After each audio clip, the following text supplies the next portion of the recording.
Welcome in chemistry class. तो हम solid state में चल रहे हैं और आज हम इस यूनिट का एक टॉपिक जो ले रहे हैं वो है डेंसिटी ऑफ क्रिस्टल, क्रिस्टल का घनत्व।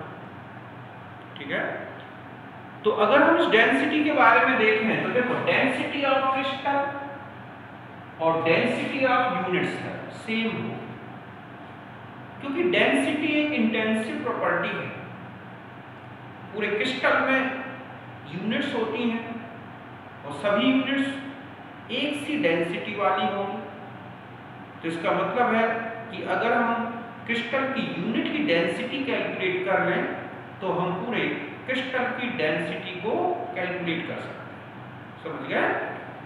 तो इस तरह से क्रिस्टल का घनत्व जो है और इकाई सेल का घनत्व जो है बिल्कुल सेम होगा, क्योंकि घनत्व एक गहन गुणधर्म है। वो एक इकाई का घनत्व निकालने और चाहे पूरे क्रिस्टल का निकालना सेम आएगा। इसीलिए हम क्रिस्टल की डेंसिटी जो है वो हम उस यूनिट की डेंसिटी के बेस पर कैलकुलेट करेंगे। तो अगर हम यहाँ देखें तो हम पाएंगे कि डेंसिटी ऑफ क्रिस्टल अर्थात D जो है क्रिस्टल का जो घनत्व है, हम जानते हैं कि डेंसिटी मास अपॉन वॉल्यूम होता है। तो हम ऐसा लिख सकते हैं कि mass of unit cell upon volume of unit cell, अर्थात इकाई का द्रव्यमान बटा इकाई का आयतन। फिर और आगे बढ़ें, अगर हम मास ऑफ यूनिट सेल निकालना चाहेंगे तो हम ये देखेंगे कि उस यूनिट में कितने पार्टिकल्स हैं।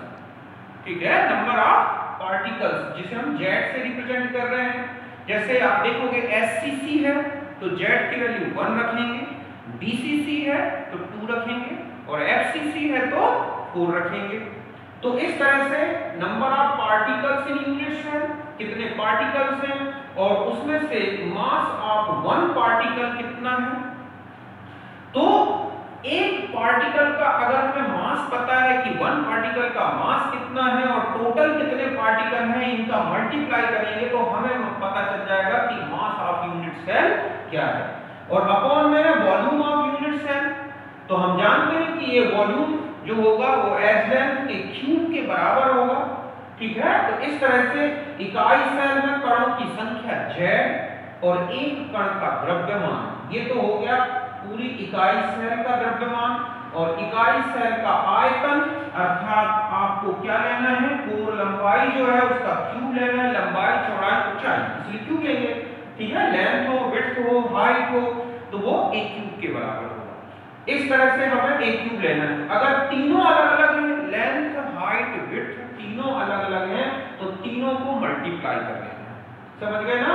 तो इस तरह से फिर आगे आते हैं कि मास ऑफ 1 पार्टिकल कैसे कैलकुलेट करते हैं। तो देखो अगर आपको क्रिस्टल दिया गया है तो उसका मोलर मास लें और उसमें एवोगाड्रो नंबर से डिवाइड कर देंगे तो आपको एक 1 पार्टिकल का क्या निकलाएगा, मास, क्योंकि इतने मास में इतने पार्टिकल्स होते हैं। मतलब मोलर मास अगर लिया जाए किसी सब्सटेंस का तो उसमें number of particles Avogadro number के बराबर होंगे।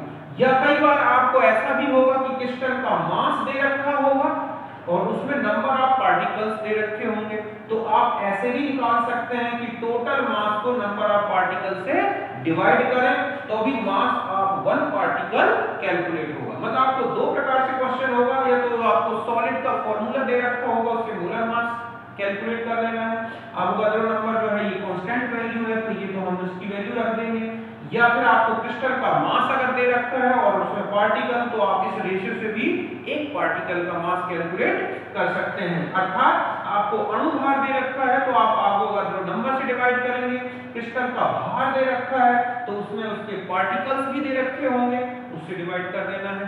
तो इस तरह से आपको मास ऑफ 1 पार्टिकल निकलाएगा। अब हम देखते हैं कि डेंसिटी क्या होगी हमारे पास। तो देखो Z मतलब नंबर ऑफ पार्टिकल, मास मतलब ये हो गया मोलर मास अपॉन n, ये हो गया पार्टिकल, एक पार्टिकल का मास, और ये हो गई Q। तो D का फॉर्मूला ये हो गया मोलर मास के बेस पर। और अगर मान लो आपको किसी सॉलिड का मास दे रखा है, पार्टिकल्स दे रखे हैं नंबर ऑफ पार्टिकल, तो आप इस फॉर्मूले से भी डेंसिटी कैलकुलेट करेंगे। तो इस तरह से ये है डेंसिटी कैलकुलेट करने का फॉर्मूला। ध्यान रखें यहां पर आपको Z की वैल्यू अगर SCC है तो 1 यूज करेंगे, BCC है तो आपको 2 यूज करनी है, FCC है तो आपको 4 यूज करना है। एक दूसरा है मोलर मास, आपको या तो ये ग्राम पर मोल में होता है, ठीक है, या किलोग्राम पर मोल में होगा इस तरह से। और आपको A जो है इसे आप या तो सेंटीमीटर में लें या फिर मीटर में, किसी भी यूनिट में होगा, पिकोमीटर, एंगस्ट्रॉम, या तो उसे सेंटीमीटर में चेंज कर लें या मीटर में।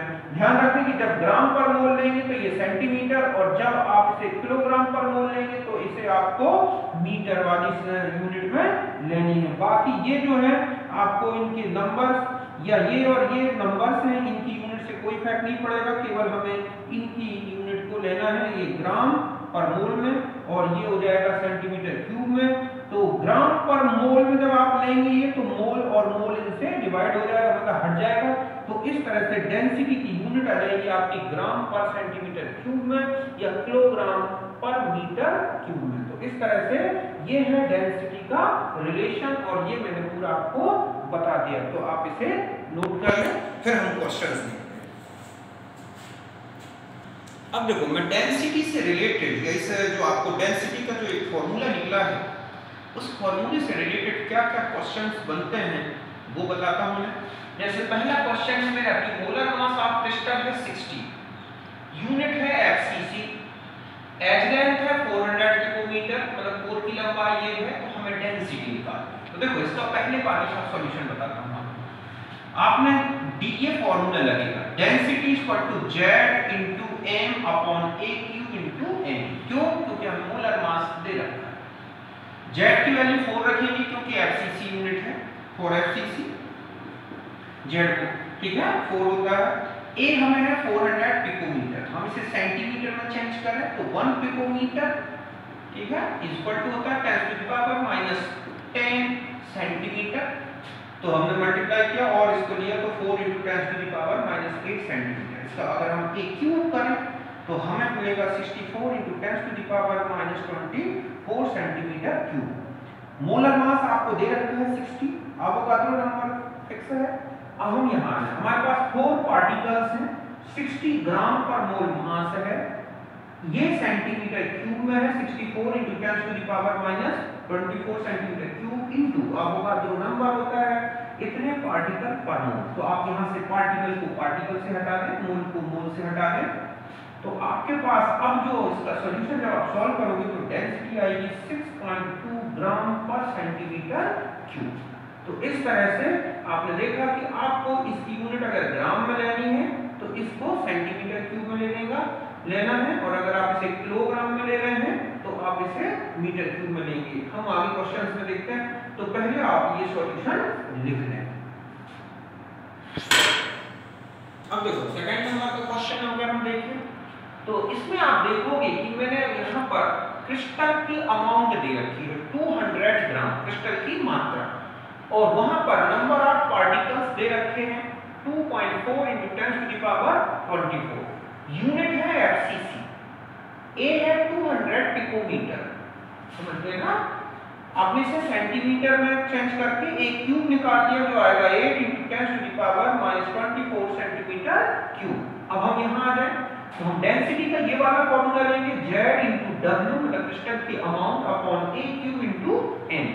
तो ये हो गया 4, ये हो गया 200 ग्राम, ये तो आपने ले ली इसका सेंटीमीटर क्यूब के फॉर्मूले वाला, और n जो है इसको सॉल्व किया तो ये आ गया 41.6। तो यहाँ पर आपको अमाउंट दी गई थी तो नंबर ऑफ पार्टिकल आपने यूज किए, तो यहाँ इस तरह का ये सॉल्यूशन है, आप इसे नोट कर लें।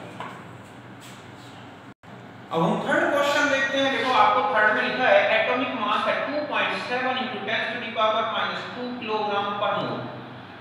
A की वैल्यू है 405 पिकोमीटर, डेंसिटी है 2.7 × 10 टू द पावर 3 किलोग्राम पर मीटर क्यूब, और Z निकालना है।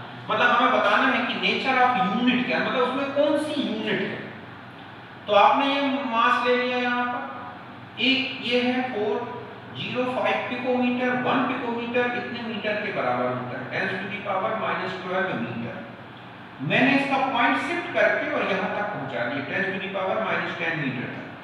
डेंसिटी आपको दे रखी है, आपको जेड निकालना है। आप इसमें सारी वैल्यू पुट अप करें इस फॉर्मूले में, तो आप जेड सॉल्व करोगे तो इस तरह से जो जेड की वैल्यू आएगी, जैसे यहाँ पर 4 आ रही है, तो इसका मतलब है कि ये जो क्रिस्टल होगा वो कैसा होगा, FCC। अगर 2 आ जाती तो हम लिखते BCC, 1 आता तो क्या लिखते, FCC।